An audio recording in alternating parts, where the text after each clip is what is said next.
Ya, bismillahirrahmanirrahim. Assalamualaikum warahmatullahi wabarakatuh. Alhamdulillahirrabbilalamin. Pada hari ini kita kembali berjumpa dalam mata kuliah perencanaan pembelajaran untuk program studi teknologi pendidikan. Saya melanjutkan pertemuan dari dosen sebelumnya. Jadi pertemuan kita kali ini adalah masuk dalam pertemuan ke-9 dengan materi kebijakan penyusunan RPP One Page.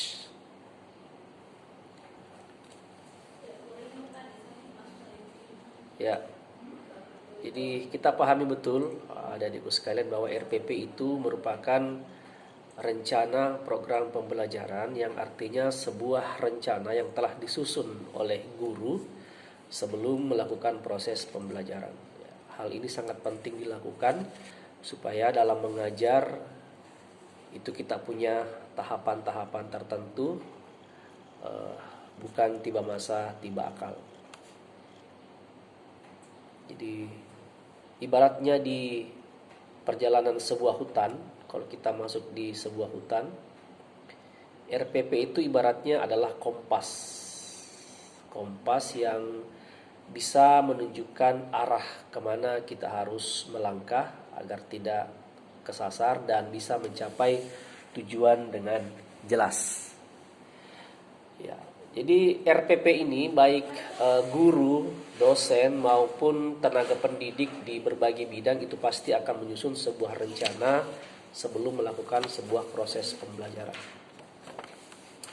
Ada beberapa istilah nanti akan muncul di sini. Yang pertama adalah istilah RPP itu sendiri, kemudian ada istilah silabus.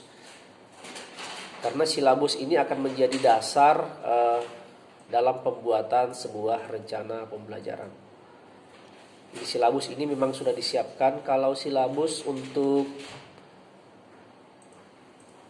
saat ini di kurikulum 2013 itu kita berpedoman pada Peraturan Menteri Nomor 24 Tahun 2016. Isinya di situ adalah silabus mulai dari tingkat SD, SMP dan SMA.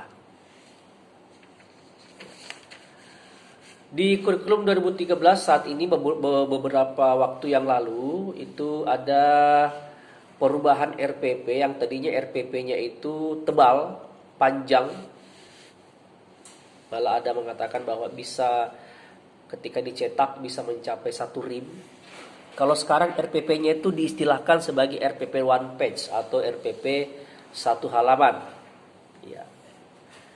Dasar hukumnya yaitu berdasarkan Surat Edaran Menteri Pendidikan dan Kebudayaan, Mas Menteri Nomor 14 Tahun 2019 tentang penyederhanaan RPP.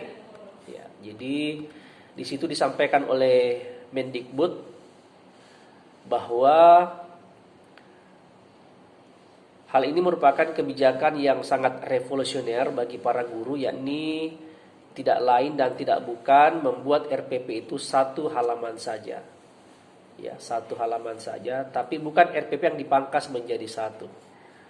Jadi istilahnya ini adalah RPP One Page, RPP 1 halaman, meskipun nanti jadinya sebenarnya tidak betul 1 halaman, tapi mungkin ada beberapa halaman. Ya. Dalam surat edaran tersebut ini perlu saya jelaskan supaya nanti jelas dasar hukumnya. Di situ dikatakan bahwa penyusunan RPP dilakukan dengan prinsip efisien, efektif, dan berorientasi pada siswa. Jadi saya ulang bahwa penyusunan RPP itu harus dilakukan dengan prinsip efisien, kemudian efektif, dan berorientasi pada siswa.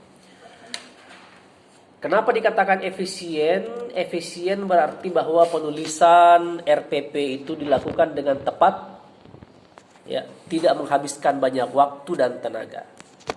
Jadi tepat, baik dari tepat sasaran, tepat guna, kemudian tidak menghabiskan banyak waktu. Ini yang kemarin-kemarin memang menjadi kendala para guru kita, para pendidik kita dalam satu semester. Membuat RPP itu membutuhkan waktu yang cukup lama, ya, karena memang RPP-nya sangat padat, panjang dan banyak, sehingga membutuhkan banyak waktu dan tenaga. Oleh karena itu RPP One Page ini diharapkan bisa lebih efisien. Yang kedua, RPP yang disusun itu mengedepankan prinsip efektif. Ya. Efektif artinya di sini bahwa RPP yang disusun itu betul-betul bisa mencapai tujuan pembelajaran. Jadi di sini kita fokus pada tujuan pembelajaran itu sendiri. Kemudian prinsip yang ketiga dikatakan bahwa dalam penyusunan RPP itu harus berprinsip berorientasi pada siswa. Artinya apa? Bahwa penulisan yang dilakukan itu betul-betul mempertimbangkan kesiapan, ketertarikan, dan kebutuhan siswa itu sendiri. Jadi, dan karena saya pikir setiap daerah, setiap sekolah, dan setiap tempat itu memiliki kesiapan yang berbeda-beda, ya, ketertarikan siswa dan kebutuhan juga yang berbeda-beda. Jadi betul-betul harus disesuaikan. Istilahnya kalau perlu kita lakukan observasi awal. Apa yang dibutuhkan, bagaimana sarana prasarana pendukungnya, kemudian memang bagaimana bentuk ketertarikan yang sebaiknya dilakukan kepada satu tempat tertentu. Ya. Masih berkaitan dengan surat edaran menteri, dikatakan bahwa dari 13 komponen RPP yang dulu itu berdasarkan Permendikbud nomor 22 tahun 2016, maka berdasarkan Permendikbud yang baru ini tahun 2019 ini, ya, yang menjadi komponen inti adalah tujuan pembelajaran, langkah-langkah pembelajaran, dan penilaian pembelajaran. Jadi ada 3 komponen inti yang penting sekali dimasukkan dalam komponen RPP ini. Yang pertama tadi adalah apa yang menjadi tujuan pembelajaran. Ya, kemudian yang kedua adalah bagaimana sintak pembelajaran itu sendiri atau langkah-langkah yang akan dilakukan untuk mencapai tujuan. Kalau saya berikan contoh, misalnya dalam pembelajaran itu kan ada 3 tahap, ya. 3 tahap. Yang pertama adalah tahap persepsi atau tahap pendahuluan. Ya, ini kita bagi mungkin sekitar 10 menit kita persepsi di depan siswa. Kemudian masuk pada tahap inti. Tahap inti ini cukup lama karena disinilah ada materi, kemudian ada kegiatan dalam kelas, diskusi, penugasan, pelaporan, dan seterusnya. Kemudian masuk dalam tahap ketiga, yaitu tahap asesmen atau penilaian pembelajaran. Asesmen ini sendiri dilakukan sebenarnya bukan hanya untuk mengukur kemampuan daya tangkap siswa, tapi lebih daripada itu, asesmen ini sebenarnya akan menjadi umpan balik kepada si pengajar itu sendiri untuk menilai bahwa apakah pembelajaran yang dilakukan itu berhasil atau tidak. Ya.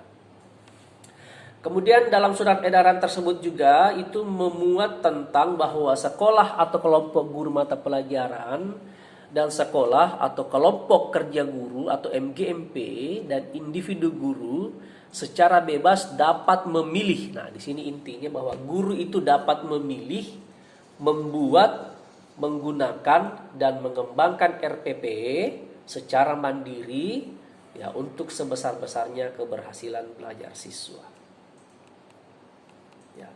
Kemudian adapun RPP yang kemarin mungkin sudah dibuat oleh guru itu dikatakan dalam surat edaran ini bahwa masih dapat digunakan dan disesuaikan. Ya, jadi tetap ada kata-kata disesuaikan dengan ketentuan yang 1, 2, 3 tersebut. Oke. Ini ada pertanyaan yang masuk. Apakah RPP dapat dibuat dengan singkat, misalnya 1 halaman? Ya, saya pikir bisa saja, ya, dengan adanya peraturan menteri yang baru ini bahwa RPP itu bisa saja dibuat dengan singkat, dengan 1 halaman, asalkan, nah itu tadi, asalkan sesuai dengan prinsip efisien, efektif, dan berorientasi kepada siswa. Jadi jangan lupakan tiga hal ini, tiga hal pokok dalam penyusunan RPP. Yang pertama adalah betul-betul RPP itu efisien, efektif, dan berorientasi kepada siswa. Nah, dalam edaran tersebut tidak ada persyaratan sama sekali jumlah halaman yang harus dibuat dalam penyusunan RPP. Pertanyaan berikutnya, apakah ada standar baku untuk format penulisan RPP? Standar baku ya. Jadi Bapak Ibu sekalian, adik-adik sekalian, berdasarkan surat edaran Menteri tadi, bisa jawab bahwa dalam hal ini tidak ada standar baku untuk penulisan format penulisan RPP. Jadi tadi di awal saya sudah sampaikan bahwa guru sekarang bebas untuk memilih, mengembangkan dan menggunakan RPP sesuai dengan prinsip tadi ya. Jadi prinsip efisien, efektif dan berorientasi kepada siswa. Oke. Ada pertanyaan berikutnya, bagaimana guru dapat menggunakan format RPP yang telah dibuatnya? Jadi memang kemarin itu sudah ada RPP yang sudah dibuat oleh guru. Mungkin beberapa guru sudah mempersiapkan RPP dalam 1 tahun ya. Menurut saya masih bisa dimanfaatkan dalam hal ini kalau perlu dimodifikasi. Jadi tetap guru melakukan modifikasi format RPP yang sudah dibuat dengan catatan itu tadi. Jadi kita selalu kembali kepada prinsip penyusunan RPP itu sendiri.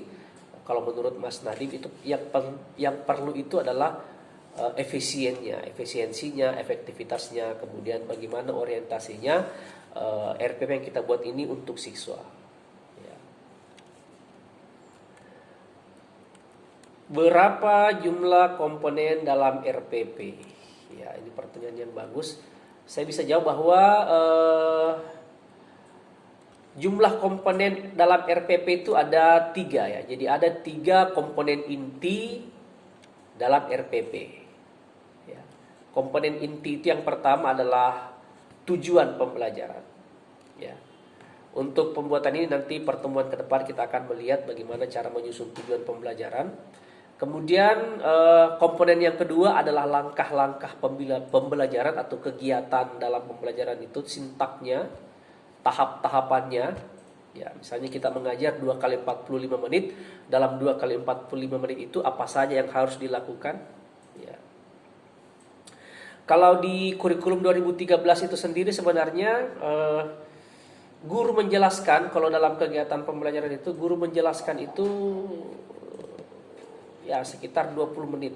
20 menit itu saja sudah lama, selebihnya itu biarkanlah siswa yang bekerja ya, mereka yang mencari ya. Jadi banyak metode yang bisa digunakan, misalnya kita menggunakan metode inquiry, kita menggunakan problem based learning ya, kita menggunakan project based learning dan seterusnya ya. Kemudian komponen yang ketiga tentu saja adalah penilaian atau assessment ya, penilaian pembelajaran atau assessment. Nah, adapun komponen-komponen yang lain itu saya pikir bisa menjadi pelengkap ya, bisa menjadi pelengkap, misalnya 4C ya. Bagaimana memasukkan unsur nasionalisme, critical think, komunikatif, kolaboratif, itu nanti masuk dalam kegiatan langkah pembelajaran. Ya. Jadi terintegrasi masuk ke situ. Kemudian berikutnya, tujuan pembelajaran ditulis dengan merujuk kepada kurikulum. Ya, jelas ya bahwa dalam penyusunan RPP kita tetap harus merujuk kepada kurikulum yang tadi berdasarkan silabus ya. Berdasarkan silabus. Jadi memang silabus ini merupakan dasar kita untuk kemudian menyusun sebuah RPP ya, untuk menyusun sebuah RPP.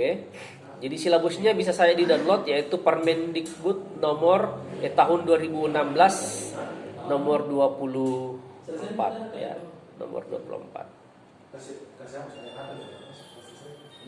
Ya. Oke. ini materi kita untuk hari ini. Nanti adik-adik bisa mengembangkan sendiri, bisa mencari sumber informasi lainnya mungkin melalui Google atau melalui tempat-tempat yang lain. Ya, jadi ini hanya poin-poin yang bisa saya sampaikan untuk hari ini. Terima kasih, selamat belajar.